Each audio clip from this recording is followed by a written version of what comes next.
আসসালামু আলাইকুম, সবাই কেমন আছেন? আশা করি সবাই ভালো আছেন। আপনাদের সবাইকে তানজিলা ব্লগে স্বাগতম। ব্যস্ততার কারণে ভিডিও দিতে পারিনি। আজকে আমি এখানে কাপড় ভিজিয়ে দেব। অনেক কাপড় ছিল, ময়লা কাপড়, নতুন কাপড় কিন্তু ময়লা হয়ে গেছে, এই জন্য ভিজিয়ে দিচ্ছি। জামাইয়ের শার্ট, গেঞ্জি, আমার থ্রি পিস, বোনের পায়জামা সব কিছুই ভিজিয়ে দিচ্ছি। ফরক এতগুলান কাপড় ছিল কয়েকদিন থেকে, কিন্তু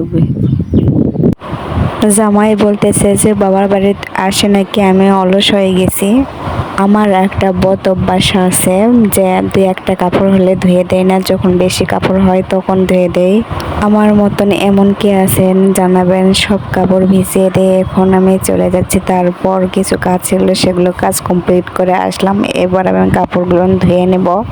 আমার পরীক্ষা শেষ হয়ে গেছে, ব্যস্ততার কারণে কোনো ভিডিও করতে পারিনি। কয়েকদিন থেকে কোনো ভিডিও দেয়নি, এটা 3-4 দিন আগের ভিডিও, কিন্তু আজকে আপলোড করে দিচ্ছি।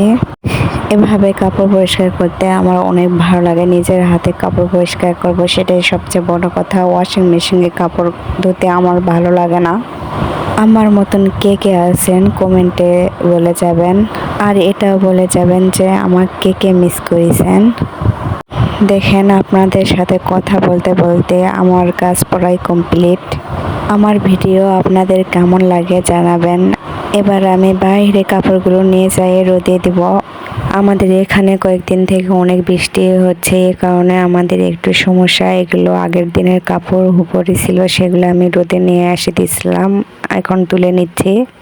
কোন কোন জেলায় বৃষ্টি হচ্ছে জানাবেন। এখন বৃষ্টি হলে একটু সমস্যায়।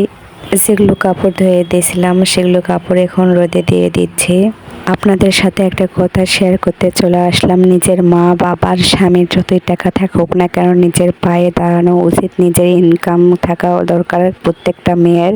অনেকেই আমাকে প্রশ্ন করেন যে আপনার আম্মুর আব্বুর ঘর দেখবো। এই যে আমার আব্বা আম্মুর ঘর তেমন কিছু নেই, কিন্তু যা আছে আলহামদুলিল্লাহ। সবাই আমার আব্বা আম্মুর জন্য দোয়া করবেন, আর আমার স্বামীর জন্য দোয়া করবেন, অবশ্যই আমার জন্য দোয়া করবেন।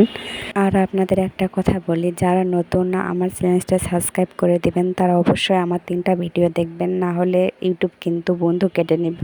এটা ইউটিউবে নতুন আপডেট। যারা নতুন তারা চ্যানেলটা সাবস্ক্রাইব করে বেল আইকনটায় ক্লিক করে দিবেন, তাহলে আর কোনো সমস্যা হবে না। কাঁঠাল তো আমার তেমন পছন্দ না, কিন্তু আম্মু বলেছে যে এই বছরের শেষ কাঁঠাল খেয়ে নাও, এই জন্য একটু কাঁঠাল খেলাম। ভাবলাম একটু ভিডিও করে নেই। দেখেন পুকুরটা এত সুন্দর, পানির ঢেউটা কত সুন্দর। আমাদের পুকুরটা একদিন পুরা দেখাবো।